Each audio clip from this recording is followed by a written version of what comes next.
જય માતાજી મિત્રો। અભિજીતસિંહ બારડ અને જિગ્નેશ મેવાણીએ શું કહ્યું રબારી અને ઠાકોર દરબારના ઝઘડા વિશે? વિડિયો પૂરો જોજો, કંઈ અલગ જાણવા મળશે। કેટલાક અસામાજિક તત્વો જે ક્ષત્રિય સમાજના સન્માન અને સ્વાભિમાન ઉપર પ્રશ્નાર્થો થઈ રહ્યું છે, તમારું સ્ટેન્ડ આ કુખ્યાત આરોપીઓને પ્રોત્સાહન આપી રહ્યું છે। ક્ષત્રિય એવું સ્પષ્ટ સમાજને તમે ટાર્ગેટ કર્યો છે એવું અમે માનીએ છીએ। એટલે રાજ્ય સરકાર ફરીથી આમાં મક્કમતાથી હસ્તક્ષેપ કરી અને નિર્ણય લઈ અને કાયદેસરના પગલાં ભરે। એ સિવાય સોશિયલ મીડિયામાં કેટલાક ક્ષત્રિય સમાજની લાગણીઓ દુભાય એવી અશ્લીલ ભાષામાં કોમેન્ટો કરી રહ્યા છે।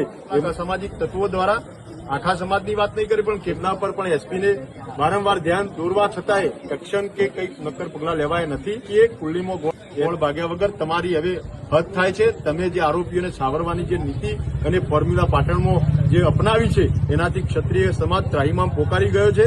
હવે તમારામાં ભાગે અને સમજને કાયદાનું સંવિધાનનું વહન કરો એવી નિષ્ઠાથી આજે અમે તમને અપીલ કરીએ છીએ, નહીતર આવનારા સમયમાં ખૂબ ગંભીર પરિણામ। પાટણના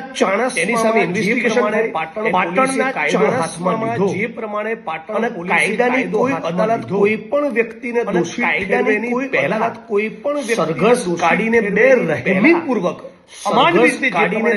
રહેમીપૂર્વક લોકોને માર્યા છે, અમાનવી રીતે જે હું સખત શબ્દોમાં ટીકા કરું છું।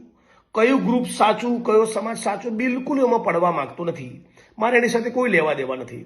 હું એટલું જ કહેવા માંગુ છું, પોલીસ તંત્ર, ન્યાયતંત્ર એટલા માટે છે કે ટ્રાયલ માણસની સાથે કે કેસ ચાલે અને પછી કોર્ટ સજા કરે।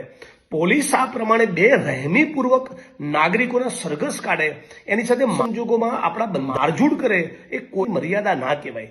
હું માગણી કરું છું, જે પણ કસૂરવાર આમાં છે એની સામે પ્રોપર ઇન્વેસ્ટિગેશન થવું જોઈએ।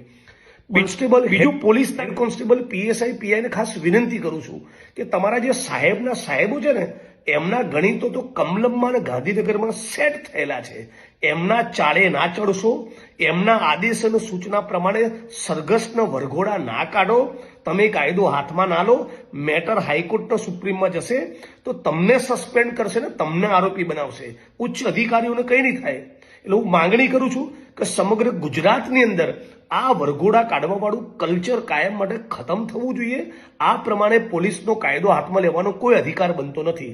અને છેલ્લે, પાટણ પોલીસમાં આટલું બધું પાણી હોય તો આખા પાટણ જિલ્લામાં ચાલતા તમામ દારૂના અડ્ડા ચલાવનારા બુટલેગરો, જેટલા પણ લોકો ઇલીગલ માઇનિંગ કરે છે, જેટલા પણ જમીનના કોઠા કબાડા કરે છે, જેટલા પણ લોકો ચરસ, ગાંજોનો ડ્રગ્સ બધા છે, બુટલેગરના માફિયાઓને એક લાઈનમાં ઉભા રાખીને બરાબર ઠોકો ને તો ખબર પડે। બુટલેગરોને તમારે છાવરવા છે અને એક ગ્રુપ બીજા ગ્રુપ સાથે અથડામણ કરે તો તમારે કાયદો હાથમાં લેવો છે। કોઈ પણ સંજોગોમાં ચલાવી લેવું જોઈએ।